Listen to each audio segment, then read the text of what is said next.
네, 안녕하세요 원장님. 네, 반갑습니다. 안녕하세요. 반갑습니다. 네, 오늘은 예. 서울 경희 밸런스 한의원 이동훈 원장님을 뵙고 네. 한의사에 대해서 좀 알아보는 시간입니다. 예. 간단하게 자기소개 좀 부탁드리겠습니다. 예, 저는 서울경희 밸런스 한의원이라는 한의원을 운영하고 있는 이동훈 원장이고요. 네. 고등학교는 이제 서울과학고등학교. 아, 영재들의 전당. 아유, 감사합니다. 부끄럽습니다. 대단합니다. 그리고 이제 대학교는 처음에 네. 그 서울대학교 전기공학부를 서울대학교. 예. 아. 또 부끄럽습니다. 예. 네.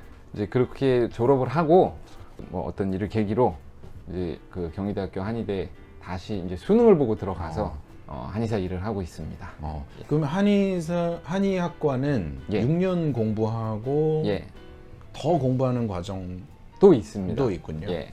그러니까 뭐 의과대학하고 똑같다고 보시면 됩니다. 뭐 전문의 과정처럼 더 이제 공부하시는. 예, 예. 이렇게 로컬에 있는 한의사들도 있지만 그렇게 뭐 대학병원이라든지 한국한의학연구소라든지 뭐 융합연구소도 따로 있고 이런 이제 그런 데들에 가 있는 한의사 분들도 뭐 상당수가 됩니다. 원장님은 한의학 공부하시기 전에 예. 이제 공학을 공부하셨잖아요. 그렇죠. 예. 그 중에서도 또 그 당시에 이제 전기전자 제어 예.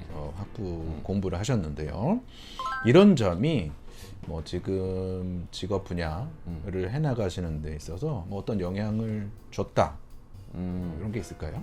이전에 공학을 공부할 때 어떤 베이스 네. 그런 어떤 태도 이런 것들이 이 한의학을 해석하는 데 미친 영향은 이제 상당히 크다라고 볼 것 같습니다.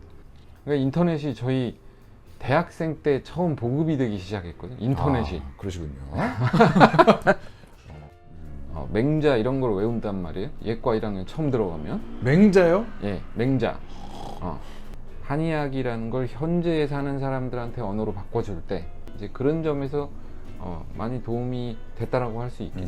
그러니까 이공학적인 공부를 했을 때의 사고 체계라든지 세계관이 한의학을 바라봄에 있어서 어떤 컨버전, 그렇죠. 현대의 언어로 바꾸는 데 있어서 좋은 바탕이 된 것 같다. 그렇죠. 병원 같은 경우는 뭐 내과, 외과, 뭐 산부인과 뭐 등등등등 이렇게 과가 그렇죠. 있잖아요. 예. 근데 그런 관점에서 한의학 한방 병원도 그런 과의 구분이 있나요? 그래서 대학을 졸업하고 그다음에 이제 인턴과 이제 수련의 과정을 거칠 때는 네. 그 과가 있단 말이에요. 이제 5개 내과가 있고 예. 내과 중에 간, 심, 비, 폐, 신 5개 아. 내과.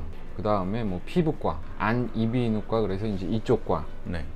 근골격계 그래서 재활의학과, 한방. 네. 뭐 그다음에 사상 체질의학과. 그러니까 이건 꼭 사상이라기보다 일종의 이제 체질의학과를 생각하시면 되는데 네. 한방과 양방이 어떤 차이가 뭐냐면 양방은 특정 분야를 깊이 들어가도 돼요. 근데 어떻게 보면 한방은 그 침이라든지 약이라든지 아니면 어떤 설명 방식이 모든 게 홀리스틱해요. 홀리스틱하다라는 건 네. 전체를 하나로 본다라는 거예요. 그러면은 원장님 병원은 한의원은 어떤 저는 이제 특별히 어떤 거 하나를 특화시키지 않고 처방하지는 않고 종합적으로 보시는 일단 뭐 화병, 불면증, 뭐 공황장애 이런 분들이 좀 많이 오시긴 하는데 그거는 제가 그걸 표방을 했다기보다는 그런 쪽으로 좀 입소문이 그렇죠. 나시는. 그렇게 하다 보니까 또 그런 걸 많이 써놓게 되고 그래서 그런 것 같아요. 알겠습니다. 예. 양방과 한방의 협진이 이루어지면 참 좋다 이런 식의 예. 얘기들을 간혹 듣게 되는데요. 뭐 그게 어떤 특정 분야에서 이런 일이 주로 많이 발생한다라든지 또 그렇게 했을 때 어떤 장점이 일반인들은 잘 몰랐던 이런 장점이 있을 수 있다 이런 게 있을까요? 일단 두 가지 측면을 생각을 하셔야 돼요. 두 가지 측면이라는 게 하나는 진단 과정. 네. 그러니까 협진이 필요한 이유가 한의사 입장에서 진단 과정이라는 거죠. 예를 들면 허리가 아파서 환자가 왔어요. 이학적 검사라는 걸 해요. 예를 들면 허리를 굽혀보고 펴보고 어디를 만져보고 확인할 수 있는 방법들이 있어요. 네. 그래서 뭐 이거는 디스크가 지금 신경을 건드리고 있다라든지 아니면 어딘가 파열된 의심이 굉장히 강하게 가는 증상이 있다라든지 검사를 해가지고 MRI를 딱 찍어봤더니 디스크가 꽤 많이 나와 있거나 꽤 많이 이미 터져 있거나 네. 이런 경우가 있다라는 거죠. 네. 그래서 이제 협진을 하게 된 거예요. 아, 협진 시스템을. 그러니까 이제 그건 진단의 측면이죠. 네. 치료 행위의 측면에서는 만약에 협진을 했을 때는 어떤 게 좋냐? 어떤 사람이 피부에 뭐가 막 돋아요.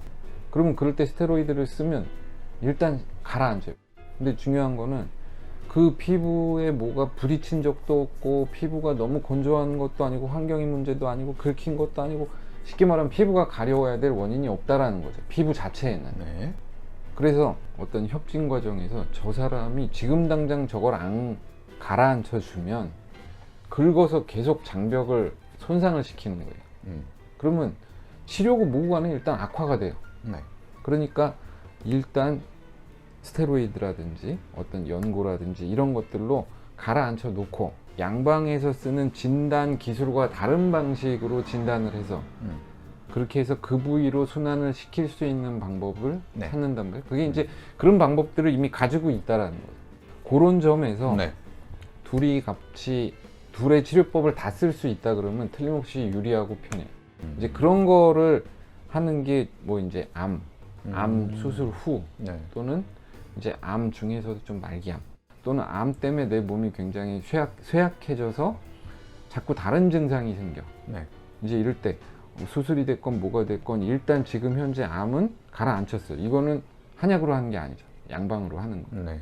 그 뒤에 내 몸의 다시 기능을 이제 정상 수준까지 높여주는 거 최대한 이제 이런 부분들을 한방에서 같이 하죠.